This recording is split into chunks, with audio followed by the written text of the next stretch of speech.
சப்ரகமுவ மற்றும் மேல் மாகாணங்களிலும் அத்துடன் கண்டி நுவரேலியா காலி மற்றும் மாத்தறை மாவட்டங்களிலும் சிறிதளவு மழை பெய்யக்கூடும் என சிரேஷ்ட வானிலை அதிகாரி முகமது சாலிஹின் தெரிவித்துள்ளார். அம்பாறை மற்றும் மட்டக்களப்பு மாவட்டங்களின் சில இடங்களில் பிற்பகல் 2 மணிக்கு பின்னர் இடியுடன் கூடிய மழை பெய்யக்கூடிய வாய்ப்பு காணப்படுகின்றது.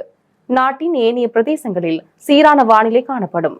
மத்திய மலை பிராந்தியத்தின் மேற்கு சரிவுகளிலும் வடமத்திய மற்றும் வடமேல் மாகாணத்திலும் அத்துடன் கம்பாந்தோட்டை மாவட்டத்திலும் மணத்தியாலத்திற்கு சுமார் 30 தொடக்கம் 40 கிலோமீட்டர் வேகத்தில் அடிக்கடி பலத்த ஓரளவு காற்று வீசக்கூடும். சூரியனின் தெற்கு நோக்கிய நகர்வின் காரணமாக இன்று மதியம் சுமார் 12:09 மணி அளவில் மாரவில, தம்பெல்ச, மாவத்தம, உத்தல மற்றும் கல்முனை போன்ற இடங்களுக்கு மேலாக சூரியன் உச்சம் கொடுக்கின்றது. வடக்கு, கிழக்கு மற்றும் வடமத்திய மாகாணங்களிலும் அத்துடன் மொனராகலை மற்றும் கம்பாந்தோட்டை மாவட்டங்களிலும் இன்று அதிகரித்த வெப்பநிலை காணப்படும்.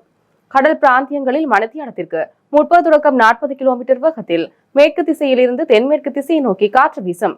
இவ்வாறான சந்தர்ப்பங்களில் கடல் பிராந்தியங்கள் கொந்தளிப்பான நிலையில் காணப்படும்.